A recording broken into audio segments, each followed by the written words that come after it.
Η ιστορία μας ξεκίνησε το 2003. Ξεκινήσαμε με μικρά βήματα και με μόνο 2 άτομα σε ένα μικρό γραφείο. Ο ένας από τους δυο ήμουν εγώ. Σήμερα, 20 χρόνια μετά, ο οργανισμός μεγάλωσε. Ο στόχος όμως παραμένει ακριβώς ο ίδιος. Ο στόχος είναι η προστασία και η διατήρηση των άγριων πουλιών, αλλά και των βιοτόπων τους. Όπως και η υπόλοιπη άγρια ζωή, έτσι και τα πουλιά διατηρούν την ισορροπία στη φύση και προσφέρουν υπηρεσίες, όπως ο έλεγχος επιβλαβών οργανισμών για τη γεωργία, η επικονίαση και ο καθαρισμός της φύσης. Προστασία των πουλιών απαιτεί ταυτόχρονα και προστασία των βιοτόπων τους. Τούτο, στην πράξη, σημαίνει προστασία της φύσης στο σύνολο της. Και όταν ξέρουμε ότι οι πληθυσμοί των πουλιών σε έναν οικοσύστημα πάντα καλά, τότε τούτο είναι μια ξεκάθαρη ένδειξη ότι τούτο το οικοσύστημα και όλα όσα εξαρτούνται από τούτο το οικοσύστημα είναι σε καλή κατάσταση. Για να το πετύχουμε τούτο, δουλεύουμε σε πολλά επίπεδα και με πολλούς τρόπους. Πρώτα, χρειάζεται να διασφαλίζουμε ότι οι νόμοι για την προστασία της φύσης όντως εφαρμόζονται στην πράξη. Οπότε τι κάνουμε, παρακολουθούμε στενά το τι γίνεται στον τομέα μας και όπου εντοπίζουμε πρόβλημα, είτε πρόκειται για μια ανάπτυξη που μπορεί να επηρεάσει μια προστατευόμενη περιοχή ή για μια πολιτική που ενδεχομένως και σε βάθος χρόνου να έχει αρνητικών αντίκτυπων, τότε αντιδρούμε. Κάποιες από τις δράσεις μας αποδειχτήκαν σημαντικά ορόσημα που διαμορφώσαν την πορεία και το μέλλον της προστασίας της φύσης στην Κύπρο. Έναν τέτοιο παράδειγμα ήταν η χαρτογράφηση των σημαντικότερων περιοχών για τα πουλιά σε όλο το νησί. Σήμερα, οι παραπάνω από τις περιοχές προστατεύονται και αποτελούν μέρος του δικτύου Natura 2000. Τούτο είναι το πρώτο βήμα στις προσπάθειες διατήρησης της φύσης, δηλαδή να εντοπίσουμε ποιες περιοχές είναι κλειδιά για τη φύση και να διασφαλίσουμε την προστασία τους. Το επόμενο βήμα είναι η διαχείριση των περιοχών τούτων και όπου χρειάζεται η αποκατάσταση τους. Περιοχές όπως τη λίμνη της Ορόκληνης και το λιβάδι του Ακροτηρίου, περιοχές που υλοποιήσαμε δράσεις αποκατάστασης μαζί με συνεργάτες μας και μεταμορφωθήκαν σε καταφύγια για την άγρια ζωή. Και είναι κάτι που καμαρώνουν και οι ίδιες οι τοπικές κοινότητες. Και ίσως τούτον είναι και μεγαλύτερη απόδειξη το πόσο ωφέλιμες είναι τέτοιες δράσεις. Δηλαδή, όταν πετυχαίνουμε μια ισορροπία που ωφελεί τόσο την ίδια τη φύση, όσο και την τοπική κοινωνία. Η αλλαγή όμως δεν έρχεται από τη μια ημέρα στην άλλη.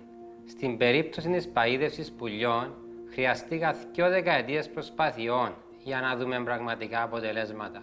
Τα δεδομένα που συλλέγουμε κάθε χρόνο από το πεδίο δίνουν μας μια ξεκάθαρη εικόνα της έκτασης του προβλήματος. Τούτον επιτρέπει μας να ασκούμε πίεση προς τις αρχές ώστε να εφαρμόζουν τον νόμο. Και τα τελευταία χρόνια πιέσαμε αρκετά. Σήμερα, μέσα από πολλά εμπόδια και με τη βοήθεια άλλων εταίρων του BirdLife, η παγίδευση πουλιών βρίσκεται στα πιο χαμηλά της επίπεδα. Και τούτον είναι κάτι που θέλουμε να διατηρήσουμε. Κάθε επιτυχία ήταν πρώτα μια πρόκληση.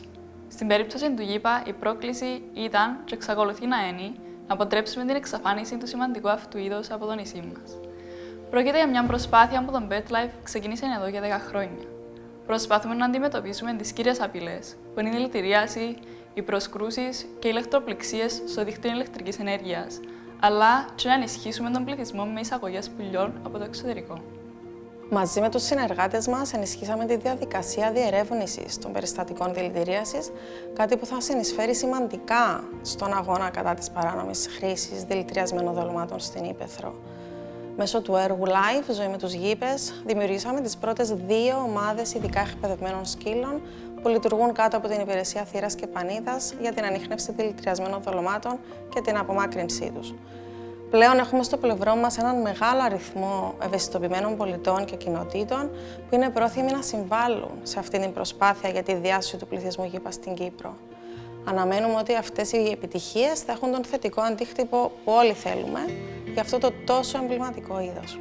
Τα τελευταία 20 χρόνια δώκαμε πολλές μάχες. Τότε καταφέραμε να διασφαλίσουμε την προστασία 2 σημαντικότατων φυσικών περιοχών, της Χερσονήσου του Ακροτηρίου και του Ακάμα, που σχέδια ανάπτυξης που θα ήταν ανεπανόρθωτα καταστροφικά, τούτον ήταν αναμφίβολα μια μεγάλη νίκη. Μια νίκη τόσο για εμάς, όσο και για ολόκληρη την κοινωνία των πολιτών και τις υπόλοιπες περιβαλλοντικές οργανώσεις με τις οποίες συμμαχήσαμε. Οι δράσεις μας βασίζονται στην επιστημονική έρευνα.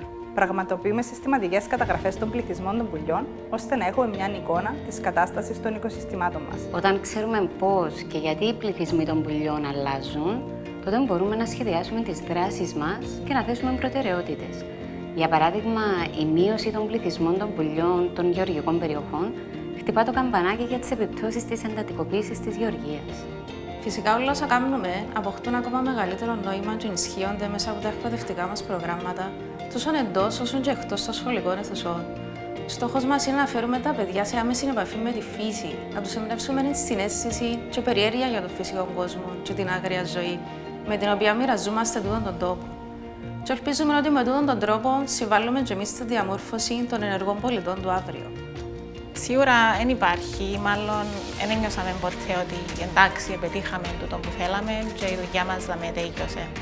Η δουλειά ποτέ δεν τελειώνει. Πίσω από κάθε επίτευγμα και κάθε αποτυχία φυσικά, υπάρχει σκληρή δουλειά και άνθρωποι με πολλή αφοσίωση και πάθος. Όσα πετύχαμε, οι προκλήσεις που συναντούμε και η πρόοδος που έχουμε σημειώσει είναι απόδειξη της δύναμης της συνεργασίας και της κοινής προσπάθειας. Γι' αυτό είμαστε πραγματικά ευγνώμονες για όλους τους ανθρώπους που βρίσκονται στο πλευρό μας και στηρίζουν μας. Είτε πρόκειται για συνεργάτες μας, υποστηρικτές μας ή άτομα που απλά πιστεύουν στον οργανισμό και το έργο του. Άντε, πάμε για τα επόμενα 20. Πάμε!